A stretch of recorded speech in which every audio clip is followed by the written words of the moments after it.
भाजपा भगाओ देश बचाओ कार्यक्रम के तहत केंद्रीय श्रमिक संगठनों का महापड़ाव। देश में महिलाओं पर हो रहे अत्याचार, मणिपुर और नूह की घटना के विरोध में देश में नफरती माहौल पैदा किए जाने और मजदूर विरोधी नीतियों के खिलाफ केंद्रीय श्रमिक संगठनों के देशव्यापी आह्वान पर पटना में मजदूरों ने आर ब्लॉक पर महाधरना दिया।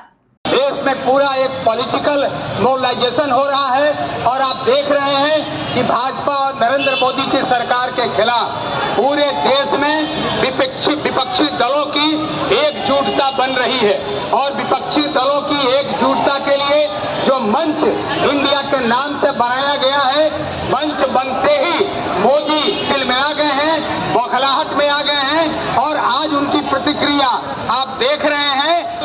नूह में क्या हो रहा है वो सब आप देख रहे हैं, लेकिन नरेंद्र मोदी की चुप्पी इस बात की गवाही है कि वो वोट की राजनीति के लिए देश को भी खंडित कर सकते हैं, देश को तोड़ सकते हैं, देश को कमजोर कर सकते हैं। इसलिए आज की जो सभा है, केंद्रीय श्रमिक संगठनों ने जो आह्वान किया है, पूरे देश में आज एकजुट होकर के हम लड़ रहे हैं। हम आपसे आह्वान करना चाहते हैं कि जहां भी हैं एकजुटता बनाइए, ताकत बनाइए, सभी मतभेदों को भूल करके आने वाला जो 2024 है वही सबसे बड़ा चुनौती है हम लोगों के सामने।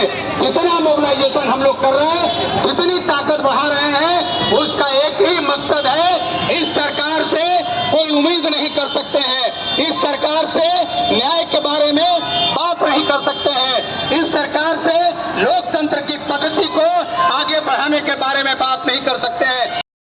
धरना को संबोधित करते हुए श्रमिक नेताओं ने कहा कि हमारे देश की महिलाओं के साथ जो घिनौना हरकत हो रहा है वैसा अतीत में कभी नहीं हुआ। इतना ही नहीं, केंद्र की सरकार इसे जनता के सामने नहीं आने दे रही। देश में धर्म के नाम पर नफरती माहौल फैलाया जा रहा है जिसे बर्दाश्त नहीं किया जा सकता। हमारे सारे अधिकार छीने जा रहे हैं। त्रिपक्षीय जो वार्ता होती है, उन वार्ताओं के समितियों को भंग किया गया है। जब से आए हैं पूरे देश में जो श्रमिकों के लिए नीति निर्धारण करने का एक ही मंच है, इंडियन लेबर कॉन्फ्रेंस, जो 2015 से जिसका आयोजन नरेंद्र मोदी ने बंद कर दिया। 1952 से लगातार बैठकें होती थी, 2015 से क्यों बंद किया? इसलिए अडानी अंबानी को मजबूत करना है।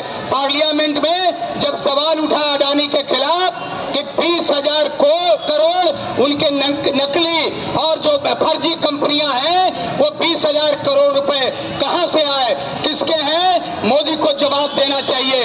किसी चीज पर बिना जवाब दिए ये लोकतंत्र के मर्यादा का हनन कर रहे हैं, ट्रेड यूनियन के अधिकारों को छीन रहे हैं। इसलिए आइए हम एकजुट होकर के संकल्प लें कि आने वाला 2024 जो भारत में लोकतंत्र के चुनाव को स्थापित करेगा, चुनाव के माध्यम से, मताधिकार के माध्यम से, पार्लियामेंट जो देश का लोकतंत्र का सबसे बड़ा मंदिर है, उस मंदिर से नरेंद्र मोदी और उनकी सरकार को हटाने के लिए 2024 के चुनाव में पूरी ताकत लगा करके श्रमिक समुदाय को एक होना है और 2024 में भाजपा की सरकार को देश से भगाना है, देश से हटाना है।